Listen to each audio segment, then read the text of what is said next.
Hai semuanya, selamat datang kembali di channel gua. Dan di video kali ini gua bakal ngebahas tentang satu sosok psikopat wanita yang sangat fenomenal dan paling terkejam dalam sejarahnya, Elizabeth Bathory. Di video kali ini gua bakal ngejelasin dengan lengkap sejarah dari Elizabeth Bathory ini. Gak usah banyak basa-basi lagi, cus kita mulai. Elizabeth Bathory adalah sebuah nama yang sangat melegenda hampir di penjuru benua Eropa bahkan di dunia. Elizabeth Bathory juga dikenal sebagai Kontes Hungaria dari keluarga Bathory.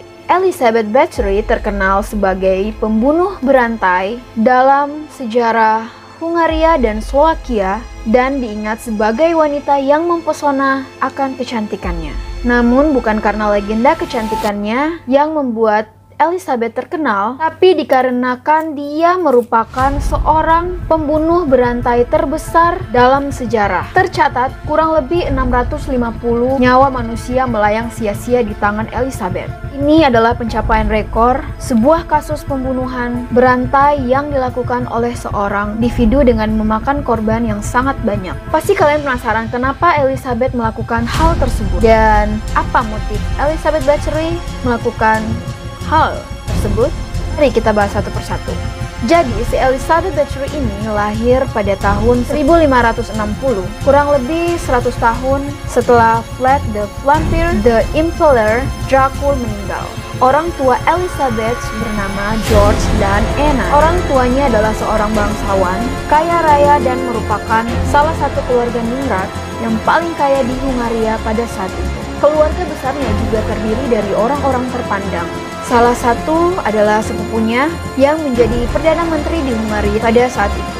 Bahkan, pamannya Elizabeth merupakan seorang raja Polandia. Keluarga Bathory ini memiliki sisi lain yang gelap. Selain dengan kekayaan dan popularitasnya, disebutkan bahwa salah satu paman Elizabeth adalah penganut Satanisme dan penganut paganisme. Sementara seorang sepupunya memiliki kelainan jiwa dan gemar melakukan kejahatan seksual. Pada tahun 1575, di usia ke-15 Elizabeth Bathory ini, ia menikah dengan seorang dari bangsawan rendah yaitu Count Ferenc Nadasdy yang 10 tahun lebih tua darinya. Biasanya orang menikah itu seorang istri akan mengambil nama belakang dari sang suami, tetapi malah kebalikan. Count Ferenc Nadasdy ini lebih suka mengambil nama belakang dari Elizabeth, yaitu Bathory. Setelah kedua pasangan tersebut menikah, mereka kemudian tinggal di kastil Szécely, yang merupakan sebuah kastil di atas pegunungan dengan desa Szécely yang terletak lembah di bawahnya. Suaminya Elizabeth ini ternyata jarang mendampingi Elizabeth Bathory karena suaminya lebih sering berada di medan pertempuran melawan Turki Utsmani. Count Ferenc kemudian terkenal akan keberaniannya di dalam medan pertempuran tersebut, bahkan dianggap sebagai pahlawan dengan julukan Black Hero of Hungary. Elizabeth Bathory yang masih muda tentu saja merasa kesepian karena selalu ditinggal oleh suaminya dan disebutkan bahwa ia memiliki kebiasaan mengagumi kecantikannya dan kemudian Elizabeth Bathory memiliki banyak kekasih gelap yang melayaninya selama suami berada di luar kastil. Elizabeth Bathory ini ternyata juga pernah melarikan diri bersama seorang kekasih gelapnya, namun kemudian kembali lagi setelah diketahui oleh suaminya, tapi suaminya ini malah memaafkan Elizabeth Bathory. Tapi hal tersebut tidak membuat Elizabeth Bathory berhenti akan kepuasan seksualnya. Yang cukup menghebohkan lagi, disebutkan bahwa Elizabeth Bathory menjadi seorang seksual dengan melakukan hubungan lesbian bersama bibinya, Countess Clara Bathory. Elizabeth Bathory ini kemudian mulai terpengaruh oleh pelayan terdekat dengan ajaran Satanisme yang diajarkan oleh si pelayannya yang bernama Dorota Enzes, bisa dipanggil Dorka. Karena pengaruh Dorka ini, si Elizabeth akhirnya mulai menyenangi dengan ajaran tersebut dan mulai menyenangi kepuasan seksual lewat penyiksaan yang dilakukannya terhadap pelayan-pelayan lainnya yang masih muda. Selain Dorcas, Elizabeth Bathory ini dibantu oleh pelayan-pelayan dekatnya, yaitu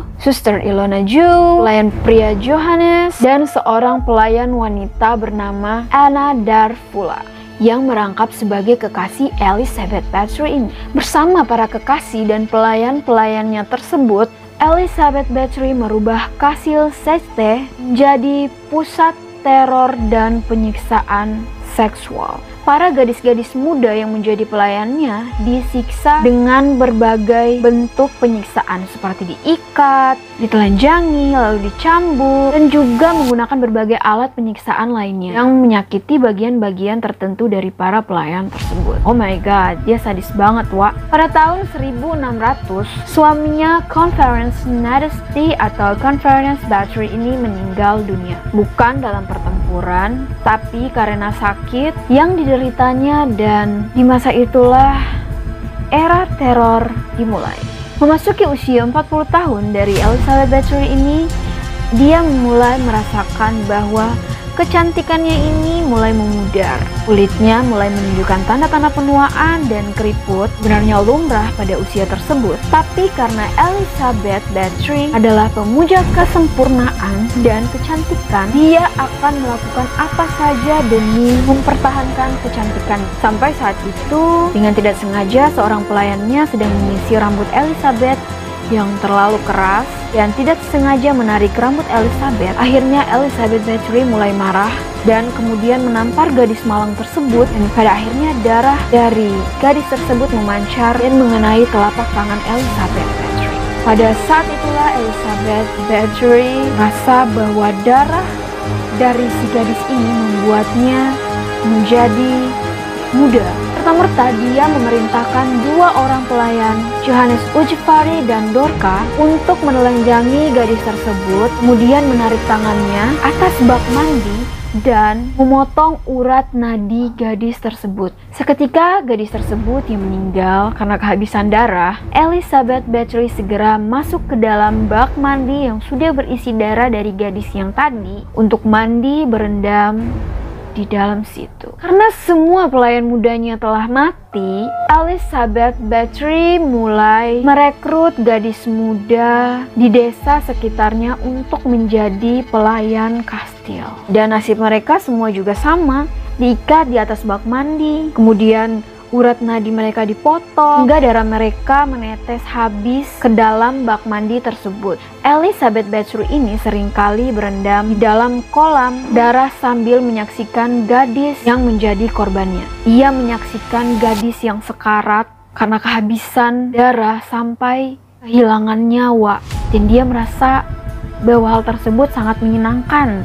Sesekali juga Elizabeth Bathory ini meminum darah dari para gadis tersebut untuk mendapatkan inner beauty. Ia percaya bisa mempercantik Elizabeth. Lama-kelamaan Elizabeth Bathory merasa bahwa darah para gadis desa tersebut masih kurang. Demi mendapat darah yang berkualitas lagi, Elizabeth akhirnya mengincar darah gadis bangsawan yang menjadi sasaran berikutnya. Ia kemudian melakukan banyak penculikan terhadap gadis-gadis bangsawan untuk dijadikan korbannya. Namun hal tersebut yang akhirnya menjadi bumerang bagi Elizabeth Bathory. Karena hilang-hilangnya gadis-gadis bangsawan ini, pada akhirnya kasus tersebut mendapatkan perhatian dari para bangsawan muda raja. Tanggal 30 Desember 1610, pasukan tentara di bawah pimpinan George Turzo yang merupakan sepupu dari si Elizabeth ini menyerbu Kastil Seste pada malam hari. Mereka semua terkejut dan terhenyak karena mereka melihat pemandangan yang sangat mengerikan, di mana di dalam kastil tersebut terdapat sebuah mayat seorang gadis yang pucat kehabisan darah tergeletak di atas meja makan, dan juga seorang gadis yang masih hidup namun sekarat karena mulai kehabisan darah di salah satu ruangan kastil tersebut. Dan di bagian penjara ditemukan belasan gadis yang sedang ditahan untuk menunggu giliran dibunuh selanjutnya. Kemudian di ruangan basement si Elizabeth ini ternyata ada 5 mayat yang sebagian besar sudah mulai membusuk. Selama pengadilan atas Elizabeth Bathory ini di tahun 1611, sekurangnya ada 650 daftar nama korban-korban yang didapatkan berdasarkan laporan dari berbagai pihak, mulai dari keluarga-keluarga petani hingga keluarga-keluarga bangsawan. Tapi hal ini yang menurut saya nggak adil, karena pada saat itu Elizabeth tidak pernah didatangkan ke pengadilan untuk diadili secara langsung. Tapi hanya keempat pelayannya yang dekat dengan Elizabeth yang justru malah hukum mati. Parah pada saat itu. Untung gua nggak hidup di masa itu. Tetapi Elizabeth justru mendapat hukuman yang gak setimpal. Raja Hungaria pada saat itu memerintahkan Elizabeth Bathory dikurung dalam kamarnya sendiri di Kastil Székely selama sisa hidupnya. Para pekerja kemudian dikerahkan untuk menutup semua pintu dan jendela ruang kamar Elizabeth Bathory, tapi dengan tembok yang hanya menyisakan lubang kecil untuk digunakan memasukkan makanan ke dalam kamar Elizabeth. Tahun 1614 atau 4 tahun setelah Elizabeth Bathory diisolasi dengan tembok di kamarnya sendiri, seorang penjaga melihat ada makanan dan minuman sehari-hari dari Elizabeth ini tidak tersentuh atau tidak dimakan oleh Elizabeth selama seharian. Penjaga itu pun kemudian penasaran, kemudian ia mengintip di kamar Elizabeth dan melihat sang Countess Elizabeth ini terpelengkup dengan wajah di lantai. Elizabeth Bathory, the Blood Countess, telah meninggal di usia 54 tahun pada tanggal 21 Agustus 1614. Sebuah kisah tragis dari seorang bangsawan yang melakukan pembunuhan berantai tersadis yang pernah ada di muka bumi ini. Bahkan Vlad Dracul sendiri tidak pernah berkubang dalam darah atau meminum darah dari orang yang dia bunuh. Vlad Dracul aja kalah, Wak. Oleh sebab itu, julukan vampir sebenarnya lebih cocok ditujukan kepada Elizabeth Bathory karena sebenarnya dia yang mirip dengan vampir. Jujur sebenarnya dari dulu gue nggak mau ngebahas cerita ini, cuman karena menurut gue cerita ini menarik dan harus dibahas, jadi gue memutuskan untuk membahas cerita ini. Dan pesan yang bisa kita ambil dari cerita Elizabeth Bathory ini, manusia akan menghalalkan segala cara demi mendapatkan impiannya atau memenuhi hasrat atau nafsu manusia itu sendiri, bahkan melebihi dari bisikan iblis, right? Oke guys, jadi sampai di situ dulu aja. Thanks banget kalian udah nonton. I hope kalian enjoy. So jangan lupa like, comment, dan subscribe agar channel ini terus berkembang dan bisa memberikan informasi-informasi yang tidak banyak orang ketahui. Bye.